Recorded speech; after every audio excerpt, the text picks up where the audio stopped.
वेदों से पूछो क्या है वेद, तू किस महीने में नाजिल हुआ, किस महीने में उतरा, तुझे किस महीने में उतारा गया। वेद भी खामोश। ना ऋग्वेद जवाब देगा, ना अथर्ववेद जवाब देगा, ना सामवेद जवाब देगा।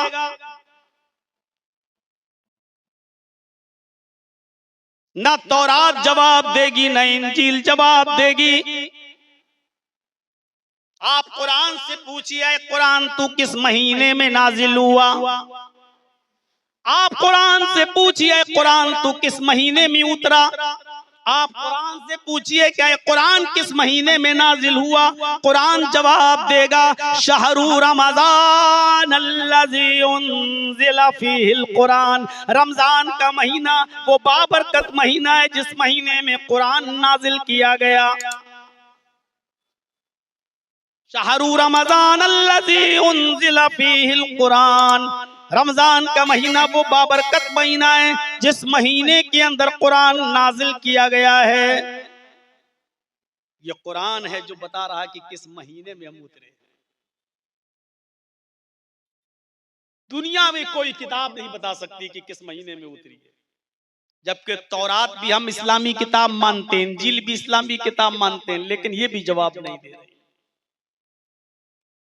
कुरान जवाब दे रहा है कि वो किस महीने में उतरा, और कुरान महीना ही नहीं बतला रहा है। कुरान 2 कदम आगे चलकर कहता है कि हम रमजान के महीने में तो उतरे हैं, लेकिन ये भी बता देते हैं कि दिन में उतरे हैं या रात में उतरे हैं। इन्ना अंज़लनाहु फी लैलतिल क़द्र। हमने इस कुरान करीम को लैलतुल क़द्र में उतारा है। हमने इस कुरान करीम को शब क़द्र में उतारा है। हमने इस कुरान करीम को रमजान की ताक रातों में से किसी एक रात में हमने इस कुरान करीम को नाजिल किया है। ये कुरान लैलतुल क़द्र में उतारा गया, शब क़द्र में उतारा गया, रात में उतारा गया। ये कुरान ने हमें ये भी बता दिया। इतनी कंप्लीट किताब है ये कुरान, जिससे हमारा रिश्ता टूटा हुआ। पूछिए कुरान से, पहला ही जुमला ज़ालिकल किताबु ला रैब फीह, शक करने की गुंजाइश नहीं। अच्छा, ये हम मानते हैं तौरात किस पे उतरी, मूसा पे। ये हम मानते हैं इंजील किस पे उतरी, ईसा पे। लेकिन आप तौरात से पूछो, आए तौरात तू किस पे उतरी। तौरात के अंदर आपको पूरी तौरात में नहीं मिलेगा कि इस तौरात को लाने वाला मूसा है। आप इंजील से पूछिए, इंजील तुझे कौन लाया। पूरी इंजील पढ़ डालिए, इंजील में आपको नहीं मिलेगा कि इसको ईसा लाए। वेदों से पूछिए तुम्हें कौन लाया, वेद भी खामोश, कोई जवाब नहीं मिलेगा तुम्हें कौन लाया। लेकिन कुरान से पूछिए, कुरान तुझे कौन नबी लेकर आया, तुझे कौन सा रसूल लेकर आया। कुरान जवाब देगा नुज़्ज़िला अला मुहम्मद। ये कुरान मुहम्मद रसूलुल्लाह के पाकीज़ा दिल अतहर पर नाजिल किया गया है। ये कुरान मुहम्मद रसूलुल्लाह पर उतारा गया है। ये है कंप्लीट जवाब। कैसी किताब कुरान बताएगा, किन लोगों के लिए कुरान बताएगा, किस महीने में नाजिल हुआ कुरान बताएगा, रात में नाजिल हुआ कि दिन में कुरान बताएगा, किस नबी पर उतरा ये भी कुरान बताएगा। और इसीलिए डंके की चोट पर ऐलान करता है, सब परेशान हैं, सब परेशान हैं। हिंदुस्तान के अंदर भी बहुत से लोग परेशान हैं कि ऐसी सुरक्षित किताब हम मुसलमानों को परेशान कर सकते हैं।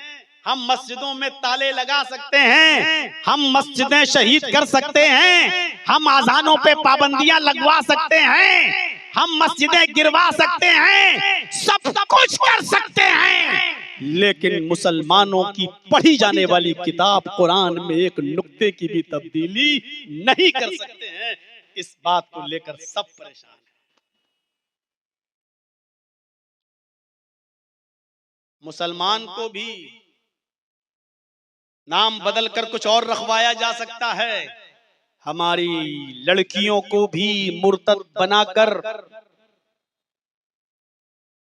सिंदूर लगवाया जा सकता है और मंदिरों में उनका निकाह पढ़वाया जा सकता है, और ये सब काम वो कर रहे हैं। लेकिन अफसोस ये है कि वो लाचार हैं, मजबूर हैं, वो ये सब कुछ कर सकते, लेकिन कुरान का एक लफ्ज तो बहुत दूर की बात, एक नुक्ता भी अगर बदलना चाहें तो नहीं बदल सकते हैं। इनकी नानी मर जाएंगी लेकिन कुरान का एक नुक्ता नहीं बदल सकते।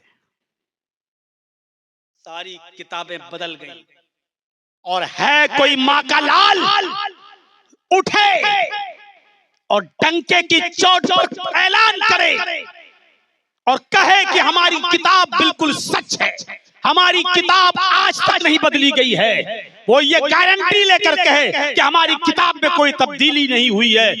यहूदियों में ये कहने की जरूरत नहीं, ईसाइयों में ये कहने की जरूरत नहीं, हमारे हिंदू भाइयों में ये कहने की जरूरत नहीं कि वो ये कह सकें कि हमारी किताब बिल्कुल नहीं बदली गई। अरे गोरखपुर की गीता और बंबई की गीता बदल गई, रामचरितमानस और वाल्मीकि रामायण बदल गई।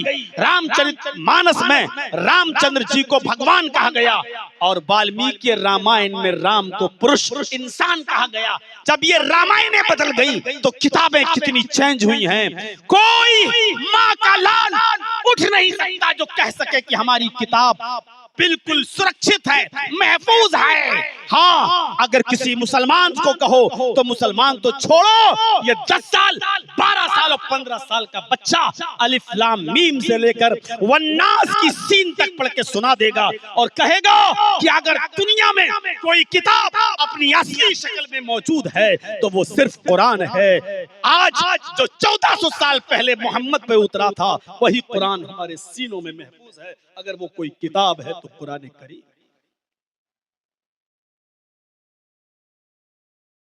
लंदन में एक यूनिवर्सिटी है जिसका नाम है ऑक्सफोर्ड यूनिवर्सिटी। ऑक्सफोर्ड यूनिवर्सिटी में हिंदुस्तान के 3-4 दोस्त रहते थे। उन लोगों का रूम एक था और चारों लोग मिलकर रहते थे। एक यहूदी था, एक ईसाई था, एक हिंदू था, एक मुसलमान था। 4 लोग एक ही रूम में रहते थे क्योंकि एक ही कंट्री के थे, इसी हिंदुस्तान के थे। एक दिन ये चारों दोस्त एक लाइब्रेरी में स्टडी कर रहे हैं और इत्तेफाक देखिए, हिंदू वेद पढ़ रहा था, यहूदी ओल्ड टेस्टामेंट तौरात पढ़ रहा था, ईसाई बाइबल इंजील पढ़ रहा था, मुसलमान कुरान की तिलावत कर रहा था। और चारों लोग एक ही टेबल पे थे। बड़ी मोहब्बत और दोस्ती थी इन चारों में।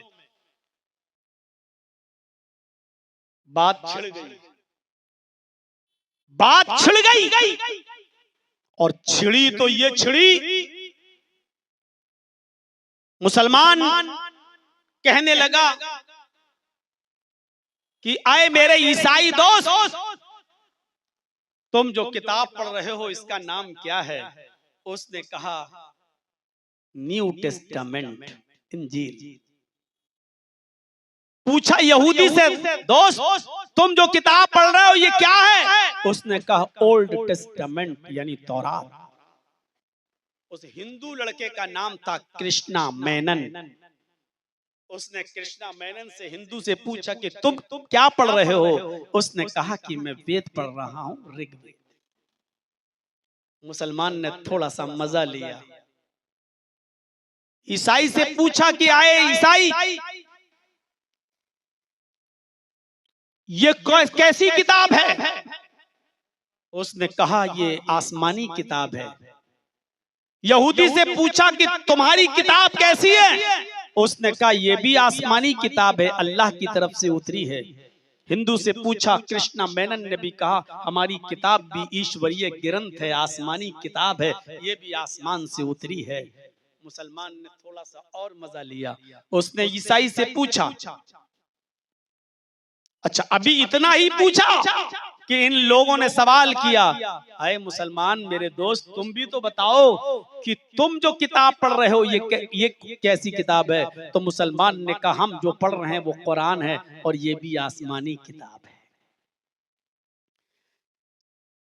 मुसलमान ने कहा, ईसाई मेरे दोस्त ये बताओ कि तुम्हारी इस किताब को का लाने वाला नबी कौन? ईसाई ने जवाब दिया, जीसस, ईसा अलैहिस्सलाम। उसने फिर पूछा यहूदी से, तुम्हारी इस किताब का लाने वाला नबी कौन? उसने जवाब दिया, मोसेस, मूसा अलैहिस्सलाम। फिर उस मुसलमान ने खुद ये कहा, आए मेरे ईसाई दोस्त, तुम्हारी इस किताब को लाने वाले ईसा हैं। आए मेरे यहूदी दोस्त, तुम्हारी इस किताब को लाने वाले मूसा हैं। और मैं ये मानता हूं कि मेरे पास जो किताब है कुरान, इस कुरान को लाने वाले मोहम्मद रसूलुल्लाह सल्लल्लाहु अलैहि वसल्लम हैं। अब हिंदू से पूछा, अब तुम कहते हो कि वेद आसमानी किताब है, तो तुम जरा ये बताओ कि तुम्हारी इस किताब को लाने वाला अवतार कौन है? ऋषि कौन है? मुनि कौन है? पैगंबर कौन है? रसूल कौन है? प्रॉफिट कौन है? मैसेंजर कौन है? कृष्णा मेनन चुप हो गया और उसने डंके की चोट पे कहा कि मुझे एतराफ है कि मुझे ये नहीं मालूम कि हमारी इस किताब का लाने वाला अवतार कौन है। ईसाई को मालूम है इंजील ईसा पे उतरी, यहूदी को मालूम है तौरात मूसा पे उतरी, मुसलमान को मालूम है कुरान हजरत मोहम्मद पर उतरा, लेकिन हिंदू भाइयों को आज तक नहीं मालूम। 25 नहीं, अब 26 तारीख शुरू हो गई, आज तक इनको नहीं मालूम कि ये वेद आसमानी किताब तो है, ये तो मानते हैं, लेकिन किस पर उतरा है, कौन नबी लेकर आया है, आज तक हमारे हिंदू भाइयों को नहीं।